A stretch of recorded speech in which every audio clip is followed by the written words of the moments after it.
একটি অঞ্চল যেখানে রাতের বেলায় ঘুরতে গিয়ে সেই গ্রুপটির প্রত্যেকের ডাকনাম ধরে একই সঙ্গে কেউ ডেকে ওঠে, অথচ যিনি ডাকলেন যে ব্যক্তি তার গলা প্রত্যেকেরই অচেনা, এবং সেই সময় ওই স্থানে ওই গ্রুপটি ছাড়া আশেপাশে আর কাউকে তারা কেউ দেখতে পাননি।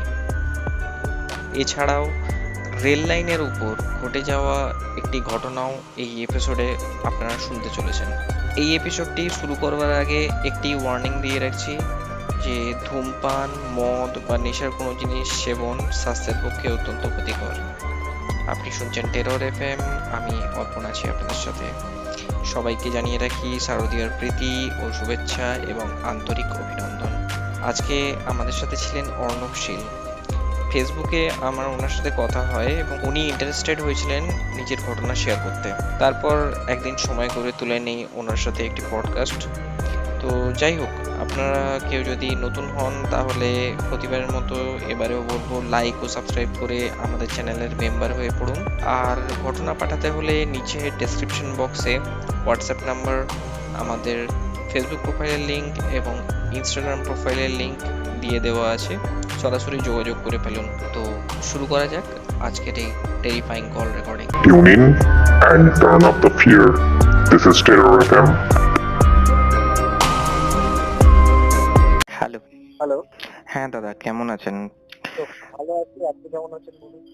এই তো চলে যাচ্ছে। তো অর্ণব দা, আমি আপনার সাথে তো শেষবার যখন কথা হয়েছিল ফেসবুকে, আমি অ্যাকচুয়ালি একটা পোস্ট করেছিলাম যে কারোর জীবনে যদি কোনো রকম ভৌতিক বা অলৌকিক কোনো অভিজ্ঞতা থাকে সেটার ব্যাপারে। তো তখন আপনি ওখানে অ্যান্সার দিয়েছিলেন যে আপনার কাছে কিছু অভিজ্ঞতা আছে। তো যে সূত্রে আমি আপনার সাথে ডিরেক্টলি মেসেজে কথাবার্তা হয় এবং আজকে সেই সূত্রেই একটা পডকাস্টের একটা অনুষ্ঠানে আপনাকে আমরা স্বাগতম জানাই। আজকে আমি জানতে চাইবো যে আপনার লাইফে আপনি বলছিলেন যেদিনকে লাস্ট টাইম কথা হয়েছিল ওভার দ্য ফোন, যে আপনার লাইফে এরকম কিছু ঘটনা আছে এবং যেগুলো প্যারানর্মালি খুবই একটু মানে ক্রিপি টাইপ বলা যেতে পারে। আমি এই আজকে টাইপের বলা যেতে পারে, বাট মানে আমার দিক থেকে দেখতে গেলে সেগুলো কৃতি নাকি, কারণ আমি আজ অব্দি সেগুলোর কোনো মাথা মুন্ডু সত্যি কথা বলতে কোনো কিছু খুঁজে পাইনি, ঠিক আছে? এবার ন্যাচারালি আমরা যেটার কোনো মানে বের করতে পারি না, বা আমরা যেটার কোনো রকম কোনো সলিউশন পাই না, কোনো এমন কিছু ঘটনা যেগুলো আমাদের লাইফে ঘটে যায়, ঠিক আছে, সেগুলোকে অনেক ক্ষেত্রে আমরা প্যারানর্মাল অ্যাক্টিভিটির মধ্যে ফেলে থাকি।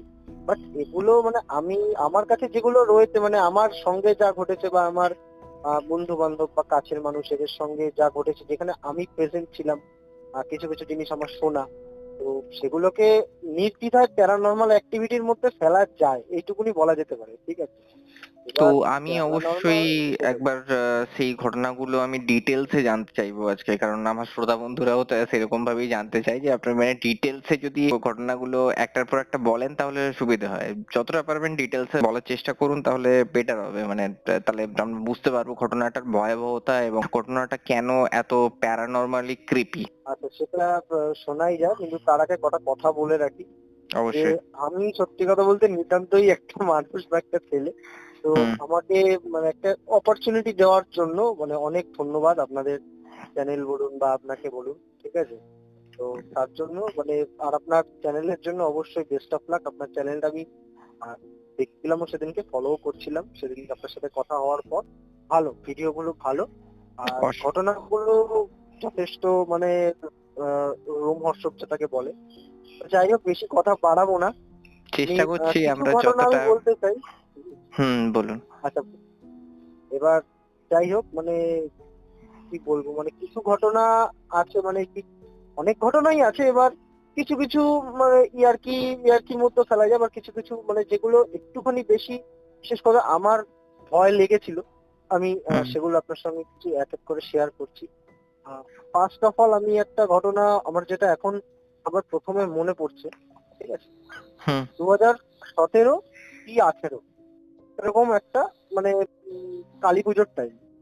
এবার 2017 সাল, মানে তখন জাস্ট আমি এইচএস দিয়েছি, ঠিক আছে? এবার এইচএস দেওয়ার পর বুঝতেই পারছেন যে স্কুলের গণ্ডির বাইরে চলে গেলাম, ঠিক আছে? হুম। তখন মোটামুটি মা বাবার সঙ্গেও একটা বন্ধুত্ব রকম আর সম্পর্ক তৈরি থাকে, হ্যাঁ। এবার মানে তখন একটুখানি আমরা স্কুলের গণ্ডির মধ্যে থাকলে কি হয় যে আমরা যে মানে অনেক কিছু করতে পারি না, যে বাবু এখানে যাবি না, বাবু ওখানে যাবি না, বা এখানে যাওয়া চলবে না, ওখানে যাওয়া চলবে না। তো হুম তখন মোটামুটি এই জিনিসগুলো ছিল না, আমার মোটামুটি ক্লাস 11-12 থেকে এই জিনিসগুলো উঠে যাওয়া শুরু করেছে আস্তে আস্তে। তো হুম যাই হোক, এবার 17 কি 18 আমার ঠিক খেয়াল নেই। এবার কালী পুজোর টাইম, ঠিক আছে? তো কালী পুজোর দিন রাত্রেবেলা সবাই মোটামুটি রাত জাগে, ঠিক আছে, বন্ধু বান্ধবের সঙ্গে, বা ঠাকুর দেখে অনেকে, অনেকে পাড়ায় হুম পুজো হয়, কারো বাড়িতে পুজো হয়। তো আমাদের এরকম ক্লাবে পুজো হচ্ছিল, এবার ক্লাবে 4-5 জন মতো বন্ধু ছিলাম আমরা। তো বসে আড্ডা মারছি, এবার হঠাৎ করে কি মনে হলো যে বেকার আড্ডা মেরে লাভ নেই, মানে পাড়ার কাকিমা জেঠিমা জ্যাঠারা এরা তো রয়েইছেন, আমরা একটু ঘুরে আসি। তখন 2-3 জনের বাইকও ছিল। তা তখন মোটামুটি কোথায় যাওয়া যায়, কোথায় যাওয়া যায়, এবার আমার বাড়িটা হচ্ছে বিরাটিতে। তো বিরাটি থেকে বারাসাত খুব যে ডিস্টেন্স সেটাও নয়, আবার একদম যে কাছাকাছি সেটাও নয়। তো বারাসাত যাওয়াই যায় ঠাকুর দেখতে রাত্রেবেলা। তো ঠিক করা যেমন ঠিক করলাম, তো তখন মানে তার সঙ্গে সঙ্গে মোটামুটি বাইক টাইক নিয়ে বেরিয়ে গেলাম। এবার বারাসাত যাওয়ার সময় মধ্যমগ্রাম স্টেশনে, মানে আমরা যেহেতু ভেতর দিয়ে যাচ্ছিলাম, আর তখন আমাদের এখানে কল্যাণী হাইওয়েটা হয়নি তখনো, ঠিক আছে? তো তখন মধ্যমগ্রাম স্টেশনের পাশ দিয়ে যখন যাচ্ছি, ওই জায়গাটা একটা খালের মতো রয়েছে, মানে মধ্যমগ্রাম স্টেশনে ঢুকতে একটা খালের মতো রয়েছে, পাশে একটা পার্ক রয়েছে, পার্কের ওখানটা একটা ফাঁকা মতো জায়গা রয়েছে, মানে রাস্তায় বাট ফাঁকা জায়গা রয়েছে। তো সরি, তো এবার সেখানটা মানে জাস্ট মানে মনে হলো যে এখানে একটুখানি দাঁড়িয়ে একটা ব্রেক নেওয়া যায়, ঠিক আছে? তো কয়েকজন বন্ধু বান্ধব একটু মানে কি নেশা ভান করার জন্য একটু সিগারেট টিগারেট তো বের করেছে। তো মোটামুটি বের করে সিগারেট খাচ্ছে, এবার আমরা কয়েকজন মানে দাঁড়িয়ে গল্প করছি। তো সবাই একটা মানে গোল মতো করে বাইকটা দাঁড় করিয়ে, 2-3টে বাইক দাঁড় করিয়ে আমরা গল্প করছি ওখানে, ঠিক আছে? তো হুম জাস্ট মানে কিছুক্ষণের জন্য মানে মনে হলো কি যে আমাদের সবারই নাম ডাক মানে নাম সবাই জানে, ঠিক আছে, যেহেতু বন্ধু সবাই সবার নাম জানে, ইভেন ডাক নামটাও জানে। তো আমরা পাড়ার বন্ধু, তো পাড়ার বন্ধু প্লাস স্কুলের বন্ধু, তো আমরা ওই ডাক নাম ধরেই ডাকাডাকি করি, ঠিক আছে? এবার মানে সবার একসঙ্গে ডাক নাম ধরে কেউ বা কারা একসঙ্গে ডাক দিল। ইভেন এটা যদি সাপোজ ধরে রাখুন যে আমি এ আপনি বি, ঠিক আছে, আপনাকে আপনাকে যদি আমি নাম ধরে ডাকি, মানে আমি নাম ধরে ডাকলাম, হুম দেন সেটা আপনিও শুনতে পেলেন, আমিও শুনতে পেলাম, ঠিক আছে? হুম আর পাশে যে দাঁড়িয়ে রয়েছে সেও শুনতে পেলো যে নাম ধরে ডাকলো, ঠিক আছে? হুম বাট আমার নাম ধরে যে আপনি ডাকছেন সেটাও আমি শুনতে পাচ্ছি, ঠিক আছে? মানে ব্যাপারটা হলো সবার নাম ধরে যে ডেকেছে সেটা সবাই শুনতে পেয়েছে। এবার একজনের নাম ধরে যদি ডাকলো, জিনিসটা সে মিথ্যে কথা বলতে পারে, রাত্রেবেলা তার মধ্যে কালী পুজো, ভয় দেখাতেই পারে, এটা হুম বন্ধু বান্ধবের মধ্যে যেটা হয়। আর একজনের নাম ভাবলাম আমি 2-3জনই মিথ্যে কথা বলছে, বাট সবাই একসঙ্গে মিথ্যে কথা বলছে এটা তো হতে পারে না। আর দ্বিতীয় কথা, সবাই সেটা শুনেছে, যে নামটা ধরে যে ডাকলো সেটা সবাই শুনেছে। কিন্তু আমাদের মনে তখন একটা প্রশ্ন, সব থেকে বড় প্রশ্ন, যেটা ধরো নর্মালি একটা মানুষের মনে প্রশ্ন আসবে, যে আমার বাড়ি হচ্ছে বিরাটিতে, মাঝখানে 2টো station, Kishorepara Kodalia and new Barrackpore, আর আমরা দাঁড়িয়ে রয়েছি মধ্যমগ্রামে। তো অত রাতে ওই সময় ওই জায়গায় আমাদের কে নাম ধরে ডাকলো, যদিও বা আমাদের চিনে থাকে, আমাদের ভালো নাম যেটা সেটা ধরে ডাকবে, ডাকনাম ধরে কে আমাদের ডাকছে আর একসঙ্গেই ডাক দিল। তো মানে মোটামুটি একটু ভয় পেয়ে গেছিলাম, ঠিক আছে, মানে একটু কি মানে ভালোই ভয় পেয়ে গেছিলাম। এবার যাই হোক, পাশে একটা মানে পার্ক মতো রয়েছে, তো কি মনে হলো যে পার্কে আবার একটা মানে বুদ্ধদেবের একটা মূর্তি রয়েছে, যে এখানটা দাঁড়াবো না, বাইকটা মানে বাইরে রেখে আমরা পার্কের ভেতর গিয়ে মানে ঢুকে বসেছি। বসে মোটামুটি তখন সব যারা যারা সিগারেট খাচ্ছিল তাদের তো শেষ তখন ফেলে দিয়েছে। এবার তারপরে আর কি মানে মোটামুটি ধরুন বেশ মিনিট 5-6 হয়ে গেছে এই কথা নিয়ে আলোচনা চলছে। মানে আচ্ছা আমাদের মাথা থেকে আউট হয়ে গেছে যে আমরা যে ঠাকুর দেখতে বেরিয়েছি, আমরা ঠাকুর দেখতে যাব। তো মানে ঠিকঠাক কিছুক্ষণের মধ্যে আপনি বিশ্বাস হয়তো মানে ওখানে যারা যারা ছিল তারাও বিশ্বাস করতে পারেনি, ইভেন আমিও বিশ্বাস করতে পারিনি, আর অন্য কাউকে বললে সে হয়তো বিশ্বাস করবেই না। একটা কালো রঙের বেড়াল, এটা পুরো আমাদের একদম মানে ইঞ্চিতে ইঞ্চিতে মনে আছে জিনিসটা, একটা কালো রঙের বেড়াল আমাদের পাশে আমরা বসে রয়েছি ঘাসের ওপর, আমাদের পাশে একটা দোলনার ওপর বসে বিড়ালটা দোল খাচ্ছে, আর দোলনাটা অটোমেটিক নড়ছে। মানে সেটার কোনো মাথা মুন্ডু আজ অব্দি সত্যি কথা বলতে আমি খুঁজে পাইনি। মানে ওই জিনিস দেখার পর তো ন্যাচারালি সবাই যেটা করে, মানে আমরা মানে ওখান থেকে জাস্ট কোনোভাবে বেরিয়ে মানে বাইক স্টার্ট দিয়ে ওই জায়গাটা ক্রস করলাম। এবার ওই জায়গাটা ক্রস করার পর সোজা গেলে মধ্যমগ্রামের মানে একটা মুখ মতো পড়ে, মানে স্টেশনের কাছাকাছি আসা যায়। এবার ওই জায়গাটা রাত্রেবেলা তখন মোটামুটি পুজো টুজো হচ্ছে, আশেপাশে লোকজন রয়েছে। এবার ওখানটা গিয়ে না মানে মানে হাঁপাতে হাঁপাতে মানে গেছি গাড়ি ঠাড়ি নিয়ে। তো খুব ভয় পেয়ে গেছি রীতিমতো। আচ্ছা। এবার তখন মানে তার মধ্যে থেকে বা দু একজন লোক মানে মানে জল চাইতে গেছে, মানে আমার দুটো বন্ধু জল চাইতে গেছে, দু একজন লোক জিজ্ঞেস করছে যে কি হয়েছে, তোমরা এরকম হাঁপাচ্ছ কোনো, কি ব্যাপার, কি বৃত্তান্ত। তো আমরা পুরো জিনিসটা তখন তার সঙ্গে শেয়ার করলাম।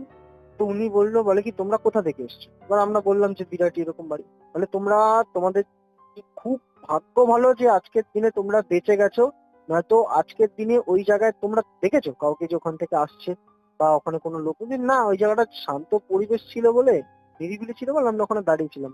হচ্ছে খবরদার না ওখানে, মানে ওখানটা এমনই শোনা যায় নাকি যে আহ অনেকে আছে যারা ওখানে এসে সুইসাইড করে। আবার একটা সময় এমনও ছিল যে ওখানটা মেরে ফেলে রেখেছে বা এরকম কিছু। যাই হোক, মানে আমি যেটা শুনেছি আর কি, তখন যেটা শুনেছিলাম। তো ওনার ওই ভদ্রলোকের মুখ থেকেই শোনা। এবার 2017-18 ঘটনা, ঠিক আছে। ওই ঘটনার পর আমাদের রীতিমতো মানে ঠাকুর তো দেখা দূরস্থ, ঠাকুর দেখা আর হলো না, ঠিক আছে। সঙ্গে সঙ্গে ওদিক দিয়ে ঘুরিয়ে কোনোভাবে চটরট হয়ে মানে সে ক্লাবে এসে বসলাম। ক্লাবে এসে বসে কারোর মধ্যে কোনো শান্তি নেই। আলটিমেটলি সবাই বলছে ভাই বাড়ি যাচ্ছি, আর মানে এখানে থাকারই কোনো দরকার নেই আর, মানে সোজা পুরো ডাইরেক্ট বাড়ির দিকে চলে গেলাম। তো মানে এরকম একটা মানে ঘটনার পরিস্থিতি, মানে এমন মানে ঘটনার মুখে পড়েছিলাম আর কি। আচ্ছা। ঘটনা গেল, হুম। ঠিক আছে। এবার ঘটনা আছে, আমাদের খুব ছোটবেলায় আমাদের মনে আছে, আমি ছোটবেলায় মামা বাড়িতে মানুষ, ঠিক আছে। হুম। তো মামা বাড়ির আশেপাশে এলাকায় টুকটাক বন্ধু বান্ধব ছিল আমার, ঠিক আছে। মানে পাড়াতে হুম। তো বন্ধু বান্ধব যা হয় ক্রিকেট টিকেট খেলার জন্য বা ফুটবল খেলার জন্য। হুম। তাদের একটা দাদু ছিল, মানে একটা বন্ধুর একটা দাদু ছিল, ঠিক আছে। মানে ওই দাদুর কাছে আমরা গল্প শুনতে যেতাম, হুম। মানে এতই ভালো লাগতো ওনাকে, ঠিক আছে। তো ভদ্রলোক মারা যান, যাই হোক সেটা খুবই দুঃখজনক একটা ঘটনা। তো এবার দাদুর মানে গল্প এমনই গল্প, মানে সে যখন বসতাম না মানে উঠতে ইচ্ছা করতো না, তার মধ্যে ছিলাম ছোট। ছোটদের স্বাভাবিক, ভূতের গল্প তো ভালোই লাগবে। হুম। তো দাদুর মুখ থেকে শুনেছিলাম, দাদু যখন ইয়াং ছিলেন তখন মানে সত্য সত্য উনি বিয়ে করেছেন, রানাঘাটের ওখানে থাকতেন, ঠিক আছে। আচ্ছা। এবার মানে বিয়ে করেছেন উনি তখন বছর দেড় দুয়েক হবে। এবার একদিন রাত্রেবেলা উনি বাড়ি ফিরছেন। এবার তখন তো মানে দাদুর বিয়ে করেছে তখন মানে ধরে রাখুন ওই আহ, আপনার 55-65 সাল এরকম কিছু একটা হবে। তো তখন তো গ্রামই ছিল সবকিছু। হুম। এবার উনি আসছেন, উনি একটু বিড়ি টিড়ি খেতেন।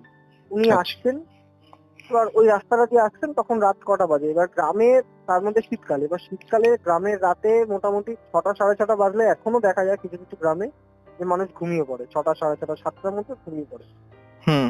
এবার উনি আসছেন তখন রাত 9টা কি 9:30 বাজে। উনি কলকাতায় বড়বাজারে কাজ করতেন, ওখান থেকে আসতে ওনার লেট হয়ে গিয়েছে। তো এবার দাদু যাচ্ছেন, মানে ওখান দিয়ে উনি যান, ঠিক আছে। তখন উনি এরকম কিছু দেখেননি। উনি হঠাৎ করে যেন ওনার কি মনে হলো যে ওনার পেছনে হয়তো কেউ একটা রয়েছে। এবার যাই হোক ওই টাইমে আসার সময় তো ভয় তো লাগেই। তো দাদু যাই হোক কিছু না মানে আহ, না ভেবে দাদু একটা বিড়ি জ্বালিয়েছিলেন।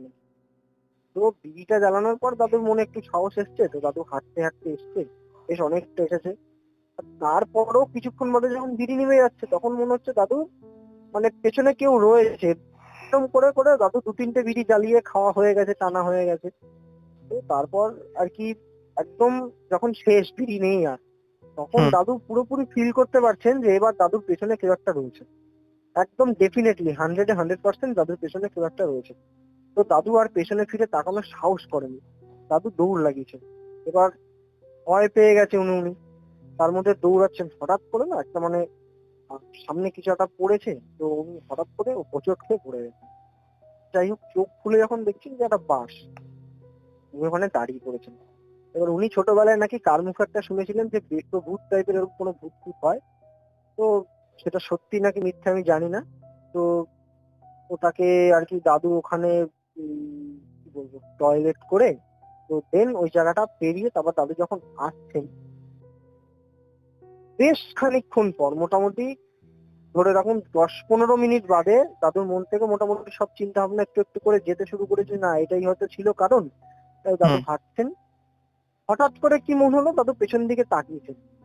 এবার দাদু পেছন দিকে তাকিয়ে যেটা দেখেছেন, মানে সেটা উনি মানে আমাদের তখন বলছেন যে, আমি তখন দাদু বলছেন, সাপোজ আমি দাদু, আমি গল্পটা বলছি, আমি বলছি যে আমি এই গল্প এর আগে অনেককে বলেছি, কিন্তু আমি আজ অব্দি কাউকে বলতে পারিনি আমি কি দেখেছিলাম সেদিন। তো উনি সেটাই আমাদের বলছেন, মানে দাদু আজ অব্দি দেখতে পারে মানে মানে বলতে পারেননি যে উনি কি দেখেছেন। তার দাদু ওখান থেকে এক এক দৌড়ে বাড়ি, পুরো বাড়ির একদম উঠোনে গিয়ে এমন হুমড়ি খেয়ে পড়লেন। তো ওনার থুতনির নিচে কাটা ছিল, আমরা জানতাম যে ওনার থুতনির নিচে কাটা। তো সেই পড়ার পরেই নাকি থুতনিতে এমন লেগেছিল ওনার, তো ওখানে দুটো স্টিচ পড়ে। সেই স্টিচ সারা জীবন দাদুর ছিল, সেটা আমরা দেখেইছি যে দাদুর থুতনির ওখানে একটা স্টিচ রয়েছে। তো তারপর তো মানে সে দাদুর এত জ্বর সে ওঝা ডেকে ঝাড়ফুঁক করে, তখন গ্রামের মানুষ যা ছিল ওঝা ডেকে ঝাড়ফুঁক করে সে কবিরাজ টবিরাজ নিয়ে এসে এই এক কেলেঙ্কারি। তো তারপরে সে মোটামুটি মাস দেড়েক বাদে দাদু হয় ঠিক হয়। তো এখনো নাকি মানে দাদু যখন বেঁচে ছিলেন তখনও মানে যখন গল্প বলছেন, আমরা বড় হয়েও ইভেন দাদুর কাছে জিজ্ঞেস করেছিলাম, দাদু তখনও বলছেন, বলে ওই যে ভয়, ওই ভয় আমি জীবনে কখনো পাইনি। আর যা দেখেছিলেন উনি জীবনের শেষ বয়স সত্যি মানে যখন মারা গেছেন, তার আগেও যখন আমরা ওনার সঙ্গে এটা নিয়ে আলোচনা করেছি, উনি আমাদেরও বলতে পারেন উনি কি দেখেছিল, মানে এতটা ভয়ানক কিছু দেখেছিল। আচ্ছা। তো এটা গেল সেকেন্ড। এবার আমার কাছে লাস্ট একটা রয়েছে, ঠিক আছে? তো হ্যাঁ, এটা হচ্ছে আমার শুনতেছি। আমার নিজের দাদুর গল্প। মানে আমার দাদু তখন হাবড়ায় থাকে, মানে আমার মানে দাদুর পুরনো বাড়ি, মানে বাংলাদেশ থেকে চলে আসার পর পুরনো হুম। বাড়ি হচ্ছে হাবড়াতে। আচ্ছা। এবার হাবড়ায় তখন দাদুর বন্ধুও ছিল, তো দাদু তখন মোট সরকারি চাকরি পেয়ে গেছে, আমার দাদু জিপিওতে চাকরি করতেন, ঠিক হুম। আছে? তো দাদু সরকারি চাকরি তখন পেয়ে গেছেন। এবার হাবড়া থেকে এক বন্ধুর সঙ্গে দাদু একসঙ্গে যেতেন আর কি। এবার আহ, সেদিনকে দুজনে একসঙ্গে রাত্রেবেলা বাড়ি ফিরেছেন, যেরকম যথারীতি মানে পার ডে ওই লাস্ট ট্রেনেই মোটামুটি বাড়িতে আসতে হতো, যেদিন যেহেতু একটু রাত করে দাদু ফিরতো।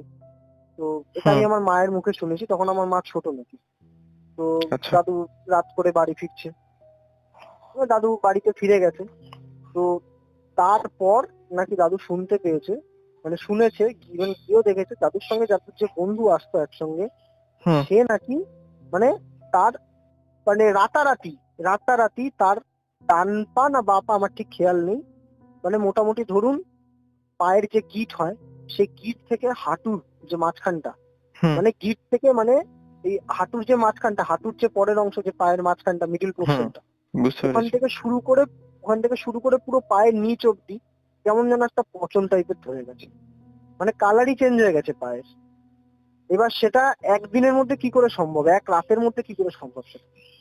তো পরে যেটা জানা গেল আর কি, যেটা মানে বলা বলি করছিল সবাই, দাদু যেটা মানে মা আর কি যেটা বলেছেন আমায়, যে আহ, ওই যে দাদুর যে বন্ধু ওনাকে লাইন ক্রস করতে হতো, মানে লাইনের সাইড দিয়ে হেঁটে আসতেন, তারপরে লাইন ক্রস করে ওনার বাড়িতে যেতে হতো।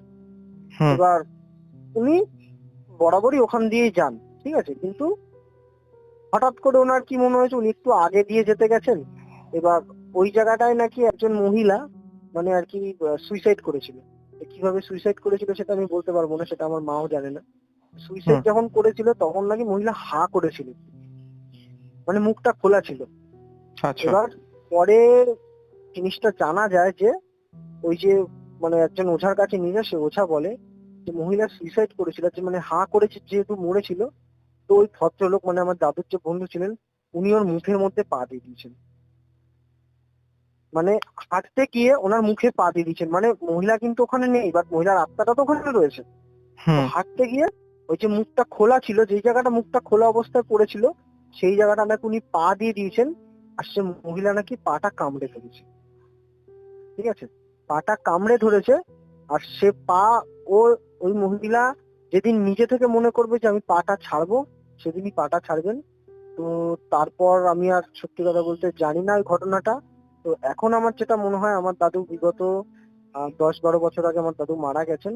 হয়তো তিনিও আমার দাদুর যে বন্ধু ছিলেন তিনি হয়তো পরলোক গমন করেছেন বা তিনি হয়তো মারা গেছেন। তো আশা করি মানে আমার যা মনে হয় হয়তো উনি শেষ বয়সেও হয়তো ঠিক হয়েছিলেন বা ঠিক হননি। তো এরকম একটা ঘটনা, কিন্তু আমার মাও দেখেছিল এটা আমার দাদুর মুখে শোনার পর, যে ওনার পা রাতারাতি মানে যেদিন রাতে দাদু এসছে তার পরের দিন যখন শুনছি যে এরকম একটা ঘটনা দাদু ওনার বাড়িতে গেছে, দেখছে যে ওরা পা এরকম মানুষের পা পছন্দ হলে কেমন একটা কালো টাইপের হয়ে যায়, পায়ের যে কালো একটা হয়ে মানে যায়, ফুলে ফুলে যায় একদম। উৎকট গন্ধ মতো ছাড়ি ওরকম ছাড়ছে। তো রাতারাতিটা কি করে সম্ভব যে মানে ভালো মানুষ যে হঠাৎ করে মানে একটা রোগ জিনিস ভেতরে থাকে সেটা দীর্ঘদিন চলতে চলতে চলতে চলতে সেটা যায় খারাপের দিকে যায়, সেটা মানাই যায়, সেটা নর্মাল চায়। বাট এটা মানে কি বলবো মানে অসম্ভব জাস্ট। তো এই 3টে প্যারানর্মাল ঘটনা মানে যেটা আমার সব থেকে বেশি ভয় লাগে আমার লাইফে এখনো ভাবতে গেলে, এই 3টে ঘটনা আমি আপনাদের সঙ্গে শেয়ার করলাম। আচ্ছা, ঠিক আছে দাদা, তো আপনার সাথে কথা বলে তো ভালো লাগলো, এবং আপনি যে আমাদের সাথে এসে নিজের ঘটনাগুলো শেয়ার করলেন তাতে আমরা খুবই আনন্দিত। আশা করছি ভবিষ্যতে যদি আপনার কাছে আরো যদি এরকম ঘটনা পাওয়া যায় আমরা নিশ্চয়ই যোগাযোগ করব। কোনো তো সমস্যা নেই, কোনো সমস্যা নেই। তো আজকের মতো এখানেই রেকর্ডিং শেষ করছি দাদা। আচ্ছা আচ্ছা, ঠিক ভালো আছে, থাকবেন, আপনাদের চ্যানেলের জন্য অনেক শুভেচ্ছা রইল। অসংখ্য ধন্যবাদ, আপনিও ভালো থাকবেন। এটাই ছিল আজকের পডকাস্ট। এই রকমই আরও পডকাস্ট শুনতে এই ভিডিওটির শেষে স্ক্রিনের উপরে আসা বাঁ দিকের বা ডান দিকের ভিডিওটি ক্লিক করুন। আর আমাদের চ্যানেলে আসা আরও লেটেস্ট আপডেট পেতে স্ক্রিনের নিচে আসা বেল নোটিফিকেশনটি অবশ্যই ক্লিক করুন। তো এখনকার মতো এখানেই শেষ করছি, ফিরে আসবো আরও কিছু ইন্টারেস্টিং ঘটনা নিয়ে। Till then, tune in and turn up the fear. This is Terror FM.